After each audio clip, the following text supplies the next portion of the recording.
Hi, my name is Natalie, and I have been teaching and practicing tantric meditations and healing for the past 7 or 8 years. I work with men, women, and couples, and I recently had a couple who broke up. And the reason that they broke up was that they were in an open relationship, so they weren't monogamous. They were together for a few years. They were also dating people. And I remember the first time he came to me and he told me that they're open, and I was interested in why did you open your relationship? And he told me that his girlfriend is the one who insisted on it, and she likes to be very hard, and he doesn't do that, and so she does that with other men. And eventually we basically discovered that she wanted to be in a relationship with him because he gave her a sense of stability in life. He was very grounded, very down to earth, always had a steady job and was financially stable. And she was kind of looking for that father figure who would take care of her and be very stable and grounded on one hand. But on the other hand, when they did have sexual relations, she didn't enjoy it. But she kind of ignored the fact that she didn't enjoy it and pretended to enjoy the sex with him so that he would be with her, and that would, so they would have this relationship. He thought the sex was amazing and everything was okay, and she's just a little bit horny, so she wants to sleep with other men. But she was actually never satisfied with their sexual life and intimacy, and I think they just weren't sexually compatible because they weren't very honest in the beginning, about why they want to be together. And he actually remembered that at the very beginning of their relationship, he thought she was crazy and he didn't want to go near her, and then slowly they gradually became closer until they actually had sex, and then he kind of fell in love with her. But he did remember that he had warning signals right at the beginning, and a few people kind of told him, maybe you shouldn't go out with this girl, she looks a bit cray-cray. And he did realize that, but then eventually she did seduce him into having sexual relations. And she did that because in her mind, in her fantasy mind world, he was the perfect man. He looked the way that she wanted a man to look like, and he had a good job, and he was very kind and very loving and very patient and very compassionate. And he kind of ticked all the boxes that she had on her list for what kind of man she wants to be in a relationship. Now, if they would have had good sex, it would have been perfect, but they didn't. And sexually, they weren't compatible, and that's okay. That happens a lot of the times. I think she was very aggressive and loved rough sex, and I think it's because of all her childhood trauma. She wanted really someone who would fuck her hard, basically. And he was more of a romantic. He wanted to make sweet love with her, and it was never enough for her. And she lied about it. She said it was enough, but then I also want to have sex with other men. And eventually, all we can do in tantric work is see the patterns that we have from childhood that are connected with our childhood pain, and kind of connect them to the patterns that we have as adults. And we can do that in any area of life because we can work on all 7 chakras. But if we're doing it around intimacy and sexual relations, then for men it's usually things to do with the mother, and for women it's usually things to do with the father.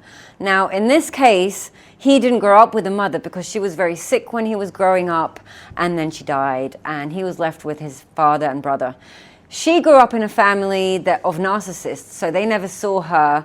They always did things that they wanted to do. They never checked what she wanted to do, and she kind of felt like she wasn't seen or heard during her childhood. No one cared about her. She didn't have a say, and so now she's doing it her way. The child of a narcissist who actually becomes a narcissist and isn't aware of it. I was like that, but I was aware of it, and I'm healing it. I'm working on it. But I also grew up with 2 narcissists, so kind of, that's how I learned how to behave in the world. So anyway, the interesting thing about this couple, in my opinion, and this is what I told him. I told him, in the beginning, when you kind of felt she was crazy and maybe not for you, you were probably right. And you didn't listen to your intuition because she seduced you with her sex. And sometimes, we're not strong enough to stand in front of the temptation of sexual interactions and say no. But then we're lying to ourselves because we kind of knew that we shouldn't do this, but we were horny and we were lonely and we were like, whatever, why not? And then suddenly we become attached to this person, and then we get into this like whirlwind of a relationship with this drama. And we knew from the beginning that it wasn't right for us. And I think this happens for men and women for different reasons. So I think men ignore their intuition about a specific woman who may be toxic or narcissistic or just not his type. They kind of ignore their intuition because of the inner child who is lonely and horny and is desperate for feminine love and attention. And so he'll ignore his intuition and he'll still have the sex with her, and then he becomes attached and he gets into this toxic relationship. And I think a lot of women also, ignore their intuition about a specific man. They kind of know that he's not a good match for them, but they're so insecure and they're so scared in the world, and they want the sense of security and, stability in life. So women ignore their intuition about men because they're so desperate for stability. And men ignore their intuition about women because they're so desperate and lonely. And if we work, as men, if we work on our desperation and our loneliness and figure out the core wound and actually do the work there, then we're not going to ignore our intuition next time.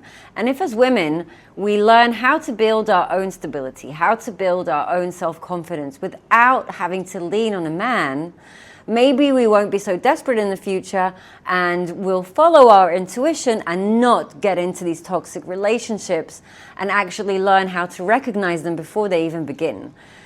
But we have to work on our core wounds and our core wounds from childhood, because otherwise we're going to act upon our pain, and our pain body is going to lead us in life into the wrong types of relationships that are going to cause us a lot of pain in the future.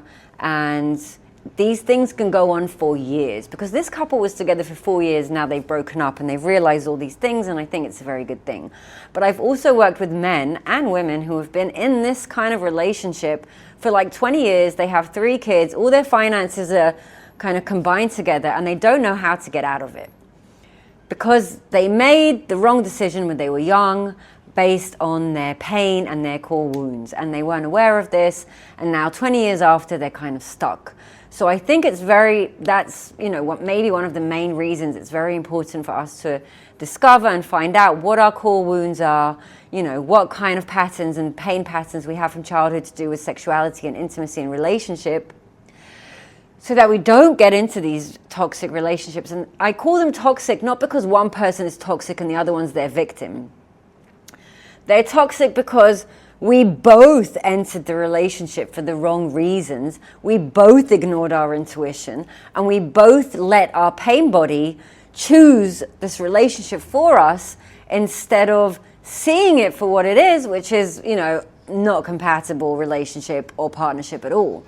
We would see that it wasn't compatible if we didn't have all this pain and we were just acting from our heart, because when we come from heart consciousness, we automatically hear and believe our intuition, because we know that our intuition is kind of God or our higher self talking to us, and it's always right. But if we have so much pain and we haven't treated that pain, then we're going to ignore this intuition and get ourselves into toxic relationships. If we find ourselves in a toxic relationship, it's because we are toxic. I know people like blaming the other side for being toxic, and I'm just the toxic person's victim. If you're in a toxic relationship with a toxic person, you are also a toxic person. And a toxic person, in my mind, is someone who is motivated and activated by their pain body, ignore their intuition, are still, in the same pain patterns over and over and over again. That makes you toxic. You're not a bad person. You don't want to hurt anyone. You're not doing anything on purpose. I don't think any toxic person is toxic on purpose. We become toxic because we succumb to our pain body and we act from our pain and we ignore our intuition. And so that's what makes us toxic, and that's what makes relationships toxic.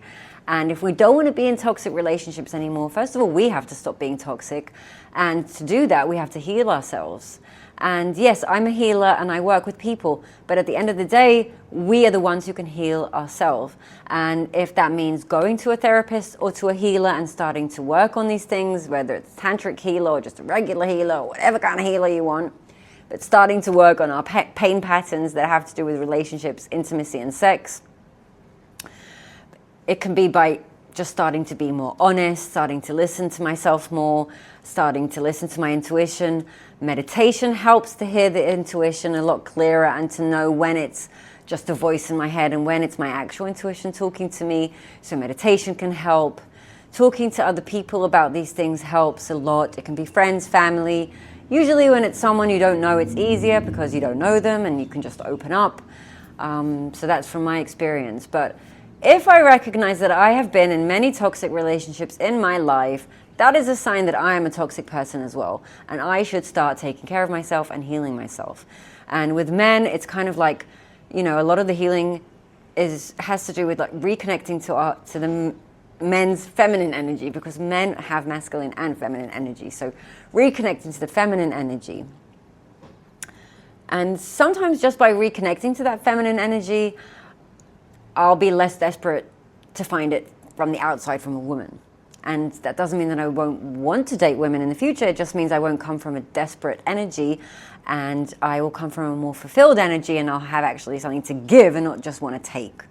And for women, a lot of it's also reconnecting to our masculine energy and being able to support ourselves and to take care of ourselves and to protect ourselves and to provide for ourselves without being dependent on a man. That doesn't mean we don't want to be in a relationship with a man. It just, if we're single and we want to find a relationship and we're doing it out of this desperation, when someone's desperate, the other person is going to run away. So we don't want to come from desperation when we look for love, and we want to heal ourselves so we can become whole.